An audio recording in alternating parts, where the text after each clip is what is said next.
अपनी last class में हमने ज्योमेट्रिक मीन की किया था कंबाइंड सीरीज का और उसके मेरिट्स और डिमेरिट्स करे थे। आज हम ज्योमेट्रिक मीन की एग्जांपल करेंगे विच इज एग्जांपल 2.14। ठीक है, अब इसमें समझेंगे क्या है, क्या बोल रहा है।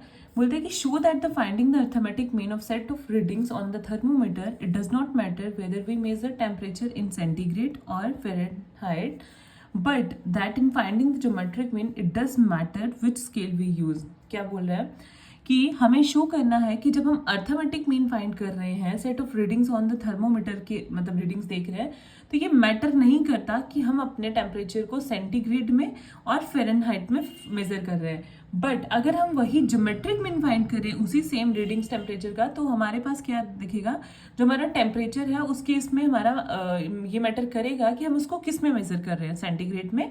ये हमें प्रूफ करना है बेसिकली। ठीक है, तो कैसे करेंगे, ध्यान से समझना है। ये फ़ारेनहाइट और सेंटीग्रेड का क्या रिलेशन होता है आपको वो भी इसमें समझ आ जाएगा। सबसे पहले तो हम रीडिंग्स ले लेते हैं। लेट C1, क्योंकि हमें रीडिंग्स का ही तो निकालना है अर्थमेटिक मीन और ज्योमेट्रिक मीन।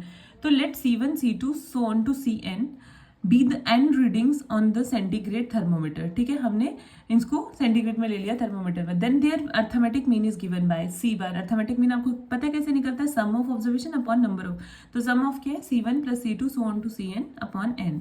ठीक है, if F and C be the readings in Fahrenheit and centigrade respectively. F हो गया हमारा फ़ारेनहाइट, ये रीडिंग्स है हमारी फ़ारेनहाइट में आ गई और सेंटीग्रेड में आ गई। Then we have a relation. ये एक जनरल रिलेशन होता है, आपने भी ये लर्न कर लेना है। F minus 32 upon 180 which is equal to C upon 100। ये फ़ारेनहाइट और सेंटीग्रेड का एक जनरल रिलेशन होता है। लेकिन आपको यहाँ से किसी एक की वैल्यू बनानी है। मान लो अपने फ़ारेनहाइट की बना दी। फ़ारेनहाइट क्या बोल रहा है, देखो कैसे निकलेगा, क्रॉस मल्टीप्लाई कर दो, 100 यहाँ चला जाएगा, 180 यहाँ चल जाएगा, 180 C अपॉन 100 डिवाइड में आ जाएगा। तो वहाँ से 0 0 कट हो जाएगा। मैं आपको करके दिखा देती हूँ।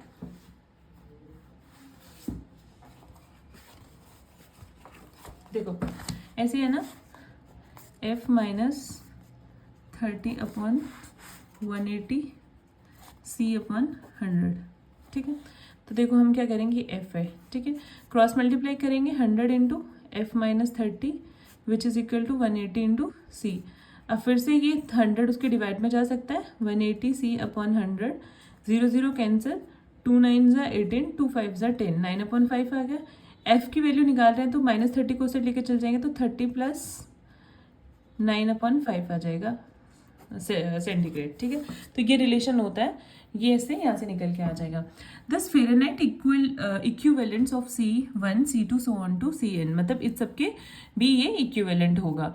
तो हमारे पास क्या हो जाएगा, देखो अब इसी से हम वैल्यूज बनाएंगे। C1 की वैल्यू मतलब अगर वो बनानी होगी तो जैसे इसके अंदर क्या आ जाएगा, F की वैल्यूज क्या आ जाएंगी, 32 प्लस 9 अपॉन 5 C1 आ जाएगी first, second 32 plus 9 upon 5 C2 plus so on to 32 plus 9 upon 5 Cn respectively. ठीक है, hence the arithmetic mean of the readings in Fahrenheit is.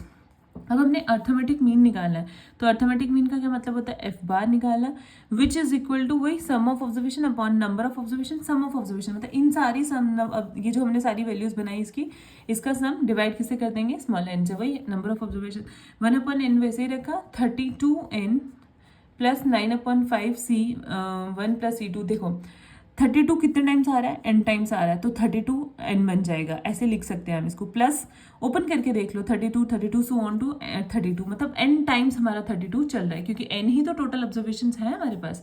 ठीक है, तो 9 upon 5 C1 plus C2 plus so on to Cn आ जाएगा which is equal to 32 plus 5 upon 9, क्योंकि n cancel हो जाएगा, n के साथ मल्टीप्लाई में भी है, तो 32 प्लस 9 अपॉन 5। अब देखो ये किसकी वैल्यू होती है, अब ये किसका मीन दिख रहा है आपको, सम ऑफ ऑब्जर्वेशन अपॉन n, मतलब ये आपको C बार दिख रहा है, C बार मतलब एवरेज दिख रही है आपको रीडिंग्स की, ये वैल्यू आपके पास दिख रही है, तो इसकी जगह हम पुट कर सकते हैं C bar which is the Fahrenheit equivalent to C bar. इससे हमें क्या पता चल गया कि फ़ारेनहाइट C बार के इक्वल है।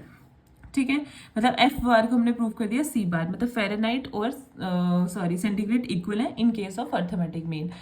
Hence, in finding the arithmetic mean of a set of n readings on the thermometer, it is immaterial whether we measure temperature in centigrade, अब हम किसी में भी मेजर कर सकते हैं। ठीक है, बट ज्योमेट्रिक मीन क्या बोलता है, देखो ज्योमेट्रिक मीन का भी केस हमने करना है कि ज्योमेट्रिक मीन के केस में क्या होता है। ज्योमेट्रिक मीन हमने जी ले लिया of n readings in centigrade is, अब वो क्या आएगा, G is equal to C1 C2 so on to Cn की whole power 1/n। And geometric mean G1 से of the Fahrenheit equivalents of C1 C2 C। अब ये किसके equal होगा? G1 की वैल्यू वही आ जाएगी 32 + 9/5 C1, 32 मतलब इन सबको प्रोडक्ट कर देंगे, प्रोडक्ट की करके इसकी पावर आ जाएगी 1/n। लेकिन ये तो उसके इक्विवेलेंट नहीं आ रहा क्योंकि हमारे C की वैल्यू तो ये नहीं थी, तो इसका मतलब which is not equivalent to the Fahrenheit, which is not equal to the Fahrenheit equivalent of G।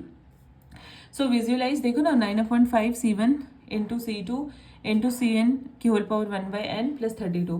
तो hence in finding the geometric mean of n readings on the thermometer the scale is important. तो जब भी हम geometric mean find करेंगे n readings of thermometer का, तो scale जो है वो बहुत ही इंपॉर्टेंट रोल प्ले करेगा। तो स्केल का एक अच्छे स्केल का लेना हमें, मतलब कि किस में हम उसको मेजर कर रहे हैं, ये बहुत ज़्यादा इंपॉर्टेंट है। ठीक है।